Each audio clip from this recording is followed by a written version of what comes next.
G'day guys, Jess here from Glamporise and Kingdoms. Today we are starting with one of the least glamorous but most important first parts of planning a glamping site here in New South Wales, the 10.7 planning certificate. Now I know that sounds like something designed specifically to ruin a perfectly good afternoon, but if you are looking at rural land for glamping, eco accommodation, domes, tiny homes, safari tents, this certificate is one of the first things I would be checking. Think of it like the property official logbook. If you were buying a second-hand ute, you would want to know if it has been serviced, whether it has been written off, and whether the previous owners was the sort of person who thought oil changes were optional. A Section 10.7 certificate does a similar job for land. It gives you official planning information from council about the property. It can tell you about what sort of zoning that land is, what planning instruments apply, whether there are known hazards, restrictions that might affect what you can do with the property.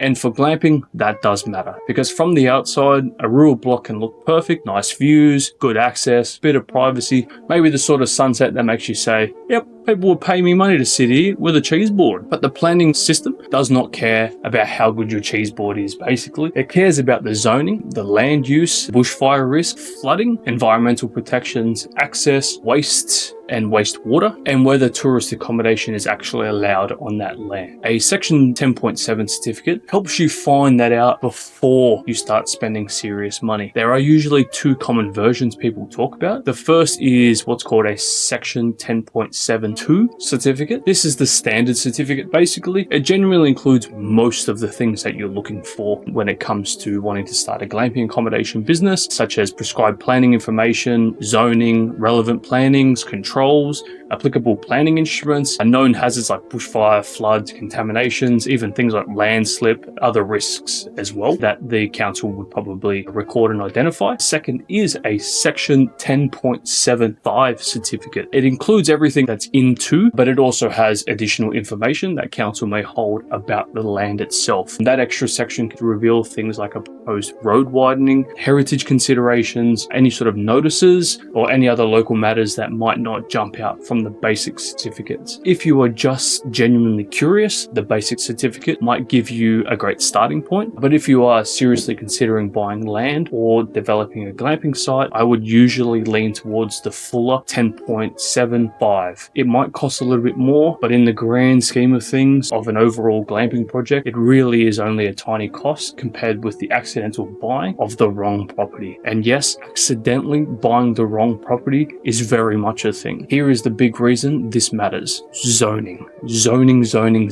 Your certificates will tell you the zone of the land. You might see rural zones like RU1, RU2, RU4. You might see rural residential, conservation, or something else entirely. That zoning then points you towards what land uses are permitted, what land use requires consent, and what land uses are prohibited. For glamping, you are often looking for whether things like farm stay accommodation, tourist and visitor accommodation, camping grounds, caravan parks, ecotourism facilities, or other sort of similar uses are permitted in that zone. If the use is permitted with consent, that genuinely means you may be able to apply through a development application or a DA. If it is prohibited, that is unfortunately a much bigger problem, but at least you're finding out this earlier. And I know this is where people sometimes say, but my neighbor has a cabin on Airbnb. Copying the neighbor is not due diligence. It is gossip with a floor plan. The next thing the certificate can help reveal is hazards and overlays. If the land is bushfire prone, that does not automatically mean you cannot do glamping, but it does mean you need to take bushfire planning seriously. You may need a BOW assessment, proper asset protection zones, fire access, water supply for firefighting, evacuation planning, and site design that actually responds to the risk. If it is flood prone, you may need flood information, raised structures, limitations on where you can build, or even find out that the area you had in mind is just not suitable at all. If there is contamination, landslip risk, acid sulfate soils, biodiversity constraints, heritage or environmental protections, those things can all affect costs, timeframes, and whether the project is viable. None of these are necessarily deal breakers by themselves, but they are things you want to know very early. The certificate can also list planning instruments that apply to the land itself. That might include the local environmental plan, state planning policy, policies and draft planning changes. Draft changes are worth paying attention to. Planning rules can shift over time. A future rezoning, for example,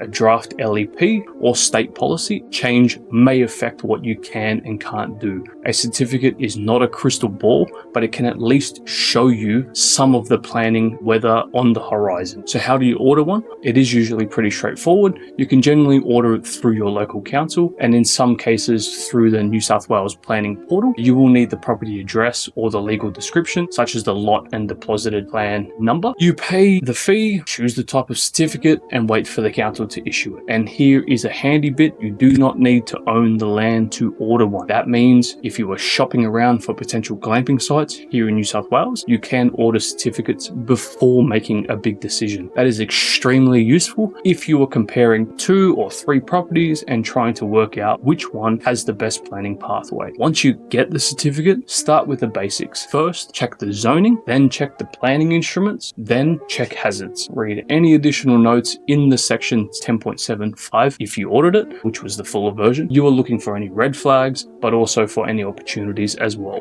A red flag might be a zone where tourist accommodation is prohibited, or a hazard that makes the preferred site location very difficult to access. An opportunity might be a rural zone where a farm stay accommodation is permissible, or a property that appears to fit the agritourism pathway, for example, subject to very detailed requirements. Now, the certificate will not tell you the entire answer. It will not design your site for you. It will not tell you whether your composting toilet will pass council approval. It will not tell you whether your guests will actually pay $450 a night to sit in a dome and stare at the Milky Way. But what it does give you is the starting facts. And in planning, starting with the facts is much better than starting with the vibes. Let me give you a hypothetical example. We'll call him Farmer Fred finds a beautiful hillside block near, let's say, Mudgee, for example. It has views, privacy, and the sorts of golden afternoon light that makes every photo look like a tourism campaign. Farmer Fred thinks, perfect, I'll put 3 domes here and start taking bookings.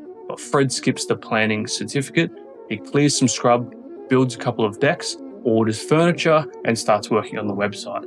Then a neighbour asks council, what's going on over there? Council checks the land. Turns out the zoning does not allow the use that Fred wants. The site is bushfire prone and there are environmental constraints he did not know about. Farmer Fred here has spent money before understanding whether the land could actually support the idea. This is definitely not a fun place to be, and it is exactly why this boring certificate matters. And realistically, we're looking at like $70 to $200 in most instances for councils in New South Wales. So before you get too deep into the structures, the decks, the outdoor baths, fairy lights, and mood boards, get that section 10.7 certificate, read it, understand it, and if it looks like it was written by a committee of sleep-deprived lawyers, get help interpreting. That is what we are building into our New South Wales planning pack at Glamporise.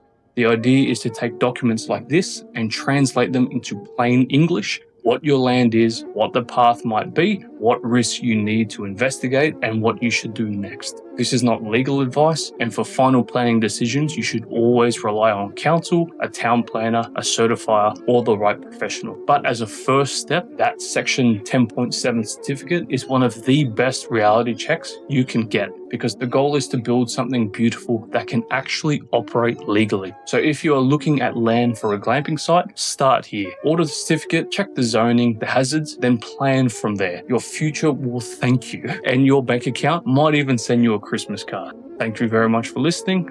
Cheers.